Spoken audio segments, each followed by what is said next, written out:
İlham Əliyev bu məqsədlə İran səfirliyinə getdi. Azərbaycan Respublikasının prezidenti İlham Əliyev martın 4-də İran İslam Respublikasının ölkəmizdəki səfirliyində olub. İran İslam Respublikasının ali rəhbəri Ayətullah Seyid Əli Xameneyinin və bir çox mülki şəxslərin həlak olması ilə əlaqədar başsağlığı verib.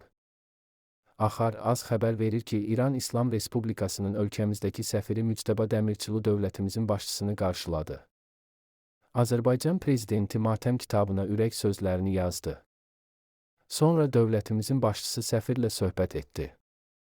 Prezident İlham Əliyev İrana səfərləri zamanı Ayətullah Seyid Əli Xameneyi ilə görüşlərini həmişə ən xoş təəssüratlarla xatırlayacağını dedi. Müctəba Dəmirçilu səfirliyə gələrək başsağlığı verdiyinə görə Azərbaycan prezidentinə minnətdarlığını bildirdi. Trampdan müjdə, Təbrizin istəmədiyi layihəni rədd etdi. İran müharibəsində müzakirə edilən məsələlərdən biri postrejim dövründə ölkəyə kimin, hansı qüvvələrin rəhbərlik edəcəyidir.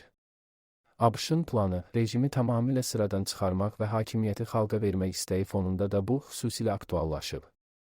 Trump bəyan edib ki, İran xalqı hakimiyyəti götürməyə hazır olmalıdır.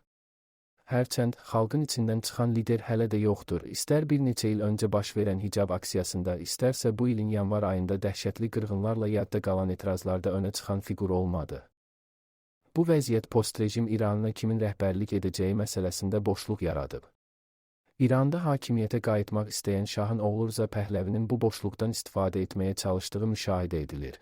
Bir tərəfdən İran daxilində az saylı şahçılar vasitəsilə xalq şahı istəyir görüntüsü yaradır. Digər tərəfdən İran xalqına çağırışlar edir, mühacirlərlə poz verir, mitinqlər keçirir.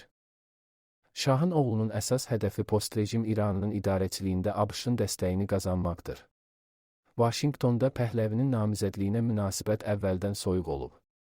Trump'ın son açıqlaması isə ABŞ-ın İranda Pəhləvi layihəsinin üzərindən xətt çəkməsi kimi qəbul oluna bilər. Almaniya kansleri Friedrich Merzlə görüşdə Trump jurnalistlərin Pəhləvinin hakimiyyətə gəlməsi ehtimalı haqqında sualına cavabında bildirib. Bəzi insanlar onu bəyənsələr də administrasiya bu haqda çox düşünməyib. Ölkəsinin onun liderliyini qəbul edib-etməyəcəyini bilmirəm.